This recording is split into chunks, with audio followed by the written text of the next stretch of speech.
Okay guys, so we got a really good exercise in order to get your spine moving. Now here are a couple of things. You can either do this on the ground or you can do this seated position. If you're going to do this in a seated position, we're going to have to do a few things correctly in order for the movement to come out correctly. Number one, your feet needs to be about shoulder width apart, all right? Your toes got to be facing your heels. So basically, your ankles should not be rotated outwards or inwards. We want to be right smack down in the center, right? So the knees, we don't want them coupling in or we don't want them rotating out, just right in the center. Now, here's the tricky part. We want to go ahead and squeeze a little pillow right in between our thigh in order to stabilize our hip. Okay, so we want to press our feet into the ground to activate our glutes. Now, we're going to take both of our hands and we're going to bring them all the way above our head. Now, some of you might not be able to do this. It's okay. You can get a nice little pillow right in between your hands and squeeze the pillow as hard as you can. But if you can actually get your hands together, go ahead and push both of your palms together as hard as you can.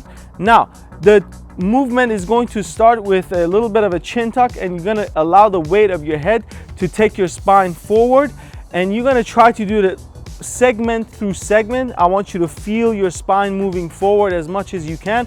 Squeeze all the muscles in the front of your body to move you completely forward as much as you can. Now, at the end of your movement, you should be able to take a couple of deep breaths in. All right, if you can move a little bit forward, that's good. If you can't, that's quite all right. Now, for us to come back, we want the head to do the first motion. The head is going to look the horizon, and I want you to bring your head back as much as you can until you can no longer take your head forward.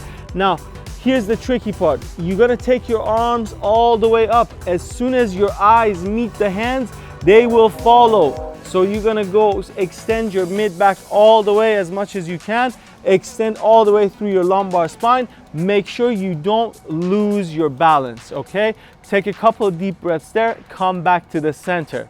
All right. If you get tired, you can bring your arms down, give them a little bit of rest, move them around a little bit, get some blood flow going.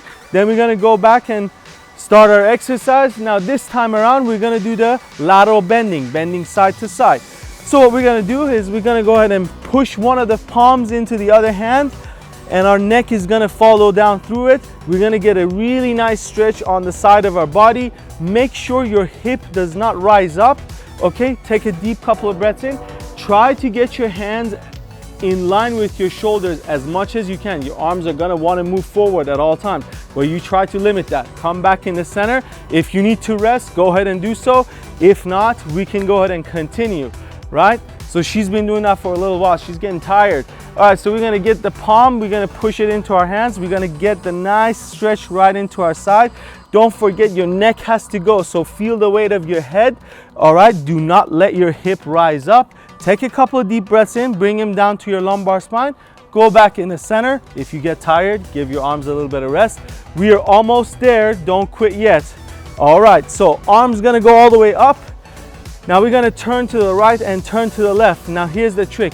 Your eyes are going to do that for you. So look as far right as possible. Allow your eyes to rotate your body. Take a couple of deep breaths in, take it all the way inside your rib cage, and then again your eyes are going to rotate the other way. We want you to feel as much stretch and as much contractions in your obliques and in the midsection of your body, right? Don't forget to breathe. Make sure you hold these contractions for 10 to 15 seconds. Do them as much as you can. The more you do it, the stronger you become, the more mobility you'll have. Good luck, guys.